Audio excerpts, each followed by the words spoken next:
Did you know there's a secret place mentioned in the Bible where no evil can touch you? A refuge so powerful that it has protected millions of people for over 3,000 years. Today we'll discover together this mystery hidden in Psalm 91, and I promise that what you're about to hear will forever change your perspective on divine protection. Psalm 91 begins with these powerful words, "He who dwells in the secret place of the Most High shall abide under the shadow of the Almighty." But here's what's fascinating. The original Hebrew word for secret place is sether, which literally means hidden place or secret chamber. We're not talking about just any refuge, but an invisible sanctuary, a sacred space where the soul finds absolute protection. Notice something incredible. The verse doesn't say he who visits, but he who dwells. Dwelling implies permanence, settling down, making that place your home. It's like the difference between being a tourist in a foreign country and being a citizen with all the rights and protections that entails. When you dwell in this secret place, you're not an occasional visitor to God's presence. You become a permanent resident of His protection, and this is where things get truly exciting.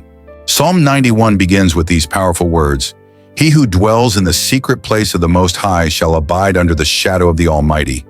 But here's what's fascinating. The original Hebrew word for secret place is sether, which literally means hidden place or secret chamber. We're not talking about just any refuge, but an invisible sanctuary, a sacred space where the soul finds absolute protection. Notice something incredible. The verse doesn't say, "He who visits," but "he who dwells." Dwelling implies permanence, settling down, making that place your home. It's like the difference between being a tourist in a foreign country and being a citizen with all the rights and protections that entails.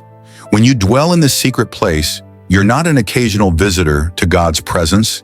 You become a permanent resident of His protection. And this is where things get truly exciting. Shall abide under the shadow of the Almighty. In the Middle Eastern desert, where this psalm was written, shade isn't just comfort, it's survival. Without shade, the desert sun can be deadly within hours. But this isn't just any shadow. It's the shadow of the Almighty, of the one who has all power. Imagine being under the protective shadow of the most powerful being in the universe. That shadow doesn't just protect you from heat, it protects you from all evil that might come against you. Verse 2 says, "I will say of the Lord, He is my refuge and my fortress. My God, in Him I will trust." Notice it says, "I will say." It's not something others say for you. It's your personal confession. It's your declaration of faith. When you declare that God is your refuge, your fortress and your shelter, you're activating a supernatural power. Words have creative power, and when you speak them with faith, you're building invisible walls of protection around your life. "Surely He shall deliver you from the snare of the fowler." Here we see a powerful image. In the ancient world, hunters set hidden traps to capture their prey. These traps were invisible until it was too late. But here's the promise. God delivers you from the fowler's snare. He sees the traps you can't see. He knows the hidden dangers before they manifest. He guides you away from the snares others have set to make you fall. And from the perilous pestilence. The Hebrew word for pestilence here is deber, which refers to something that consumes and destroys systematically. We're not just talking about physical diseases, but anything that comes to destroy your life. Financial crises, toxic relationships, depression, anxiety. Everything that comes to consume your peace, your joy, your purpose. But the promise is clear. He delivers you from every destructive pestilence. He shall cover you with His feathers, and under His wings you shall take refuge. This is one of the most beautiful images in all of Scripture. Like a mother eagle protecting her chicks under her powerful wings, so God covers you. But there's something profound here. Eagle wings don't just protect, they also give warmth, comfort, and a sense of belonging. It's not just cold and distant protection, it's intimate and loving protection. His truth shall be your shield and buckler. A shield is for personal protection, but a buckler is a large shield that can protect several people at once. God's truth doesn't just protect you, but becomes protection for your family, your loved ones, your community. His truth is like a fortress that cannot be penetrated by any lie, any deception, any enemy strategy. You shall not be afraid of the terror by night. Nights can be times of fear, anxiety, worry. It's when our minds fill with negative thoughts, when problems seem bigger, when loneliness intensifies. But this promise is specific. You won't fear the terror by night. You'll sleep in peace, knowing you're protected. Your rest will be restorative because you're safe in the refuge of the Most High. But this is just the beginning of the extraordinary promises in Psalm 91. What comes next will leave you breathless because we're going to discover the specific enemies God protects you from and how that protection manifests in your daily life in ways you never imagined. Nor of the arrow that flies by day. Imagine for a moment the ancient battlefield. Arrows came without warning, silent, deadly, impossible to see until the last second. But here's the extraordinary promise. Not even arrows that fly by day can touch you. What does this represent in your life? Those sudden and unexpected attacks, devastating medical news, job loss, betrayal, a crisis that comes out of nowhere. God sees those arrows coming before they leave the bow. Nor of the pestilence that walks in darkness. The most dangerous thing about a pestilence is that it's invisible. It spreads without you noticing. It infects silently. In darkness, it's even worse because you can't see where it comes from or where it's going. This represents all those destructive forces operating in the shadows of your life. Gossip that destroys your reputation, manipulations you don't detect, negative influences that gradually undermine your faith, your joy, your purpose. But when you dwell in the secret place, not even these invisible forces can touch you. Nor of the destruction that lays waste at noonday. Noon represents the moment of greatest clarity when everything should be visible and safe. But here it speaks of destruction that lays waste precisely when you least expect it, when you lower your guard. These are those crises that come at the most unexpected moments, when everything is going well, when you feel safe, when you think you've overcome all obstacles. But the promise is absolute. Not even in those moments of vulnerability can evil touch you. 1,000 may fall at your side and 10,000 at your right hand, but it shall not come near you. This is one of the most impactful promises in the entire Bible. Imagine being in the middle of a battle where thousands fall around you, but you remain untouchable. It's not that you're immune by luck or chance. It's because you've made the conscious decision to dwell in the secret place of the Most High. While others suffer the consequences of not having this protection, you remain safe because you've chosen the right refuge. Only with your eyes shall you look and see the reward of the wicked. This isn't revenge, it's divine justice. You'll have the privilege of witnessing how God deals with those who have chosen the path of evil. You'll see with your own eyes how God's justice manifests. You won't have to fight your battles. You won't have to defend yourself from your enemies. You'll simply observe from the safety of your refuge how God takes care of everything. Because you have made the Lord, who is my refuge, even the Most High, your dwelling place. Here's the key to everything. Because you have made. It's a conscious, deliberate, intentional decision. It's not something that happens automatically. It's something you have to choose. You have made God your dwelling place, your permanent residence. And when you make that decision, when you truly make God your home, your place of spiritual residence, then all these promises are activated in your life. No evil shall befall you, nor shall any plague come near your dwelling. Notice the words, shall not befall you, and nor come near your dwelling. It's double protection. Evil cannot surprise you, it cannot reach you unexpectedly, and furthermore, it cannot even touch your house, your family, your inner circle. It's as if you had an invisible protection bubble that encompasses not just your person, but your entire environment. Your home becomes an extension of that secret place where you dwell. For he shall give his angels charge over you to keep you in all your ways. This promise is so powerful that Jesus himself knew it by heart. You have a personal team of angelic bodyguards.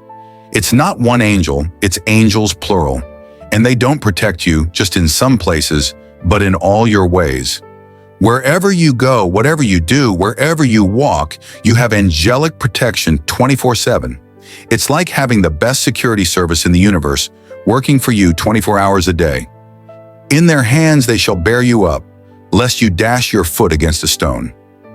Angels don't just protect you from big and obvious dangers, they also take care of small stumbles. Those stones in the path that could make you fall, those minor obstacles that could divert you from your purpose. Angels are there to bear you up in their hands, to make sure your walk is firm and safe. Every step you take is supervised and protected by celestial beings. You shall tread upon the lion and the cobra, the young lion and the serpent you shall trample underfoot. Lion represents brute force, cobra represents treacherous poison, serpent represents supernatural evil power. But you won't just be protected from these enemies. You'll have authority over them. You'll tread upon them. You'll trample them under your feet. You won't be a victim, you'll be a victor. You won't flee from danger, you'll walk over it with divine authority. Because he has set his love upon me, therefore I will deliver him. Here God himself speaks and reveals the deepest secret of Psalm 91. He doesn't say because he's a good person or because he does charitable works. He says because he has set his love upon me. It's love toward God that activates all these promises. But here comes something beautiful. The Hebrew word for love here is chashak, which means to delight intensely, to have passion for. It's not lukewarm or religious love, it's burning passion for God. I will set him on high because he has known my name. Knowing God's name in Hebrew culture wasn't simply knowing what he was called, it was knowing his character, his nature, his personality. When you truly know who God is, when you understand his Father's heart, his infinite power, his unconditional love, then he sets you on high. He elevates you above circumstances, above problems, above everything that wants to keep you down. He shall call upon me, and I will answer him. This isn't a conditional promise, it's absolute. When you call upon him, he answers. He doesn't say, maybe I'll answer, or I'll answer if it's my will. He simply says, I will answer him. Your prayer has direct access to heaven's throne. Your voice is heard immediately. There are no intermediaries, no delays, no filters. When the one who dwells in the secret place speaks, God listens and responds. I will be with him in trouble. Notice it doesn't say, I will deliver him from trouble, but I will be with him in trouble. Sometimes God doesn't remove the storm, but he always accompanies you in the midst of it. It's like having the most expert pilot in the universe with you in the middle of turbulence. The storm may still be there, but you're no longer alone. His presence transforms anguish into opportunity, pain into growth, trial into testimony.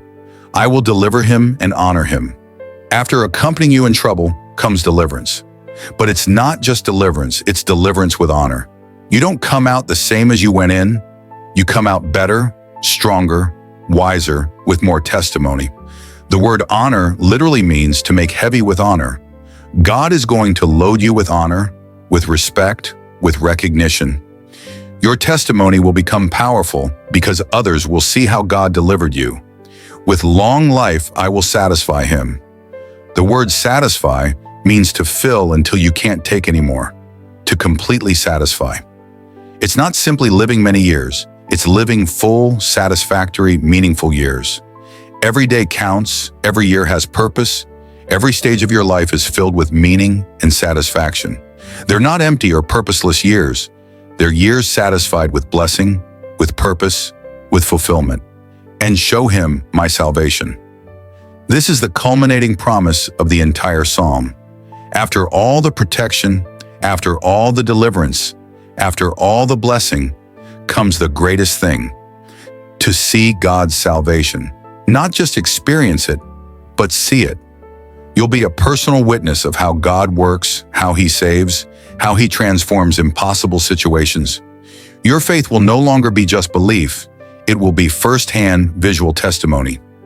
All of Psalm 91 is actually a covenant between God and the believer.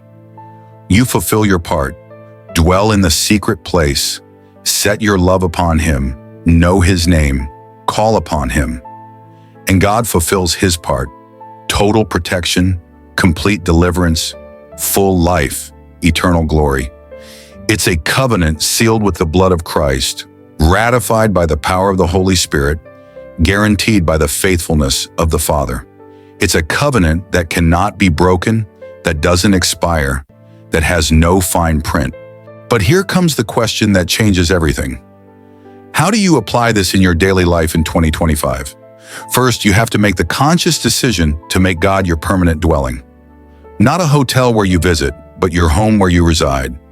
Second, develop that burning passion for Him that activates all the promises. Third, truly know His character through His Word. And fourth, maintain constant communication with Him through prayer. When you truly live under the covering of Psalm 91, your life itself becomes a testimony. People around you notice there's something different about you. They see that you have a peace that can't be explained, a protection that isn't natural, a favor that isn't common. You don't have to preach to them. Your life speaks for itself. Your very existence becomes a living demonstration of God's power and faithfulness.